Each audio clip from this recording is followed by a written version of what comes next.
Guys, what's up? So today I'm going to be talking about a topic that I've seen for a while, like Sephiroth and Clipoth can beat Omnipotence.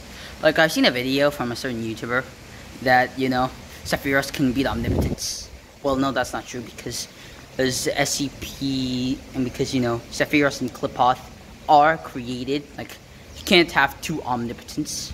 Anyways, the point is that the reason why I don't think Sephiroth and Clipoth are omnipotent is because there are two of them, and also you can't have two omnipotent beings. You need to have one omnipotent being, and the one that fits that description the most is Swan's proposal. You see, Swan's proposal is the various authors that created the SCP universe.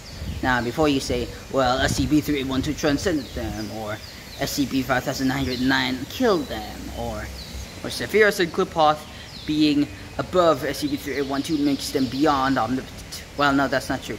Since beyond omnipotence doesn't make sense. If a character is omnipotent, well, that character has no limits. You can't be beyond the concept of no limits, because, well, that would be a no limits fallacy. You see, a character being beyond omnipotent is basically ridiculous, because, well, a character cannot achieve omnipotence. They cannot achieve omnipotence. Only one character can have omnipotence, because, well, like the one of all, he's basically the embodiment of the writers within Marvel, and the writer from DC who is omnipotent is, well, the writers themselves, which would also include Swan's proposal. So omnipotent being from these three franchises are the writers themselves, or at least the embodiment of the writers. Also, I've seen on Quora that people actually share some sort of image from a certain guy who works for Marvel on Twitter, saying that the one of all is not only the writers, but also the authors and the readers, which makes it even more powerful. Not being more omnipotent. He's just all the omnipotent, that's all. The reason why I'm making this video is because too much people on YouTube overrate the SCP, and too many people overrate SCP-3812, and people also overrate Sephiroth and Clipoth as well, saying that they can beat omnipotence, which is not true. And making an SCP like this is just kind of ridiculous. Like, I could just make a story where the real creator of SCP-3812, the true forms kills SCP-3812, and just like that, it just died. That's all. And also, I heard that Sephiroth and Clipoth can tie with the creator from Uninickel in one YouTube video, and even destroy Kami Tenshi and the one of all who are omnipotent, which is not true whatsoever. I'm making this video just to point out that certain SCPs destroying authors is just it's just their fourth wall breaking feat and not anything else. Since Sephiroth and Clipoth being the supreme being of this SCP universe is just not true, since Swan's proposal is still above them. You can't have more than one omnipotence, nor a fictional character cannot become real. Otherwise, it would make this year much worse than 2020.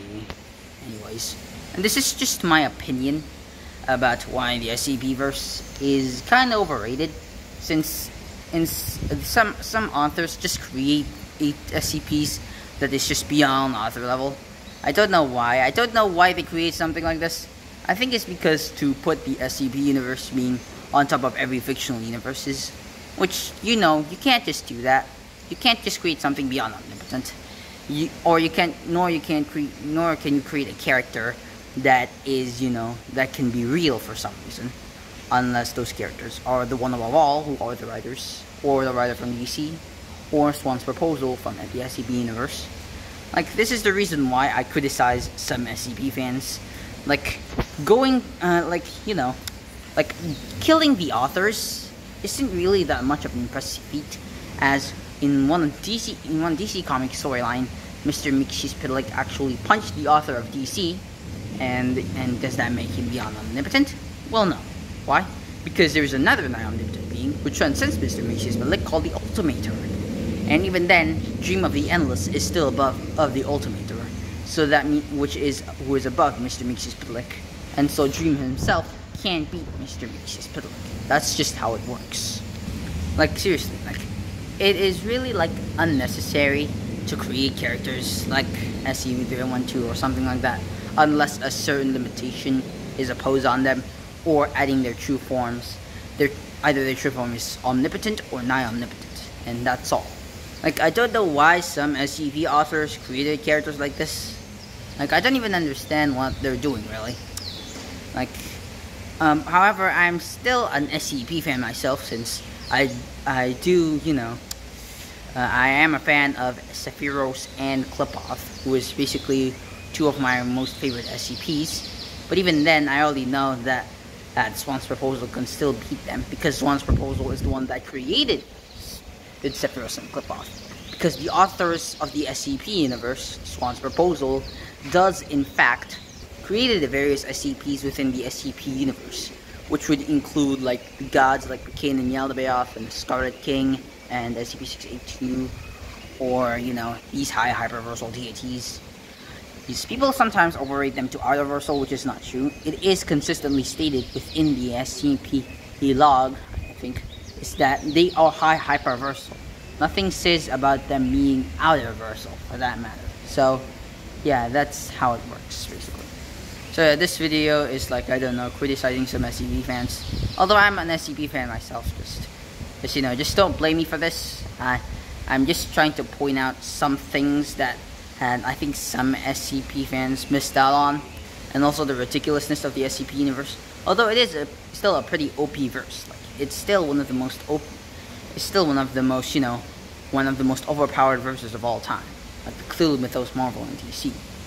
So yeah, that's just how it works. And anyways, guys, hopefully you guys enjoyed this. Hopefully you guys leave a like, subscribe, and turn on those notifications, and peace out.